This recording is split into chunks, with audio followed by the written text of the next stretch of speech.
Good morning, I'm David Moore. In today's special,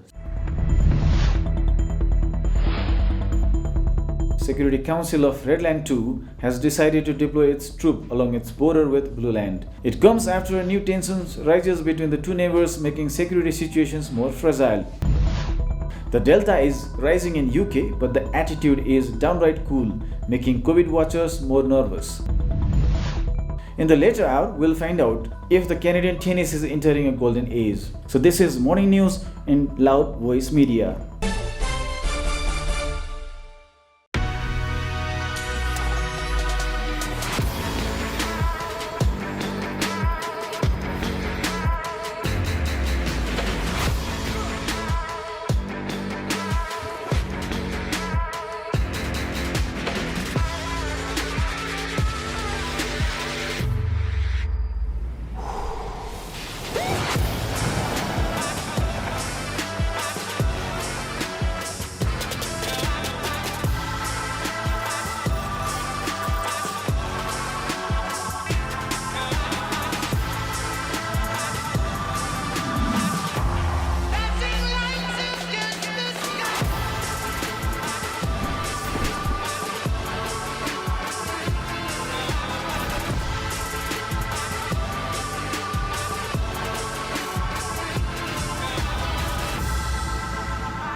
A simmering decade-long conflict between Blue Land and Redland 2 over the border issue erupted into the worst situation this D-60, which has shown indications of military standoffs between two countries.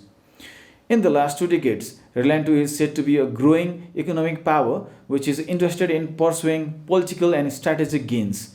Exploring Redland 2's so-called emergence in terms of economic growth, military potential and foreign policy outlook has invited Blue Land to join security umbrella in which some of the regional countries have already enlisted. However, Blue Land rejected it, showing her dissatisfaction over the past unresolved border issues.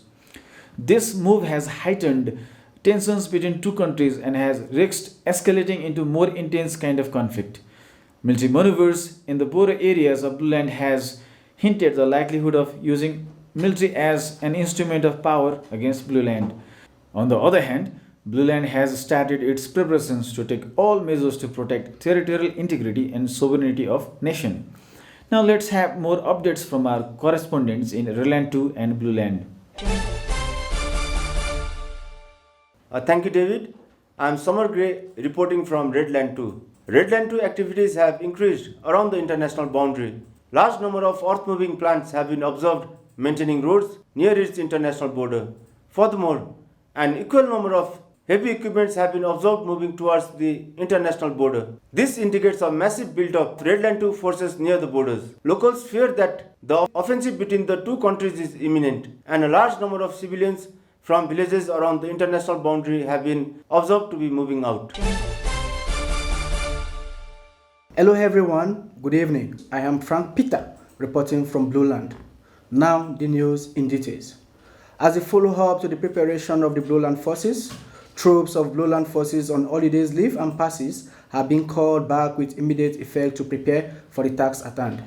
Movement of troops could be seen around the Blue Land military cantonment. More so, the training of troops in various phases of war has resumed in full time prior to their deployment. In the later hours of the day, reports from the locals of Suket claim that the Blue Land Army has started extensive digging and fortifying activities in its territory around the international border. Additionally, the national broadcasters of Blue Land reported that the Blue Land Army asked for application from interested bidders for supplies of large quantities of defense stores, barbed wires, CGI sheets, and iron pickets needed for preparation of defense. Also, their logistics supplies have been enhanced. On top of this, there have been reports of restriction placed on movement of civilians' vehicles. The fear of imminent hostilities looms in the general area as people in large numbers have begun evacuating their villages and scouting for safe haven. Witnessing tension that have never been witnessed in the history of these neighboring countries ensued. These activities indicate that the Blue Land is preparing against likely Red Force offensive. Now, rest of the news after a short break.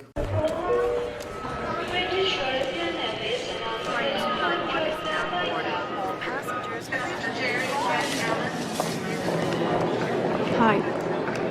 Just wanted to let you know that we have pre-boarding for military personnel at the gate.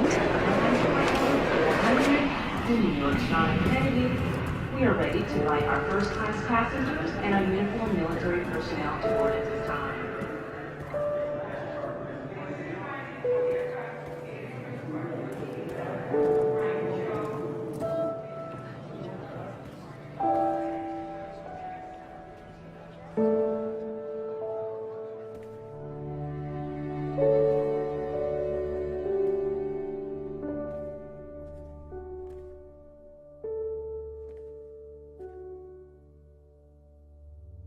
To those who put our country first, we are honored to do the same for you.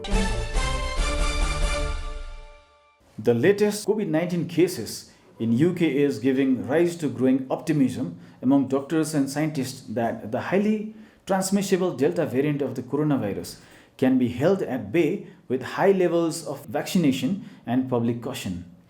A new study adds to growing evidence suggesting that the Delta coronavirus variant is not only highly transmissible but also more dangerous. Delta variant of SARS-CoV-2 in England with young people between the ages of 13 and 25 years is swearing up.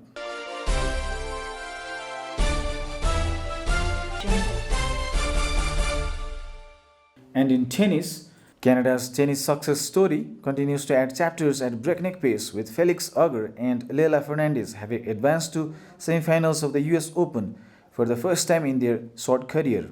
Another factor that has contributed to the success of Canadian on tour is the general interest. That's all for today. Keep watching Loud Voice Television.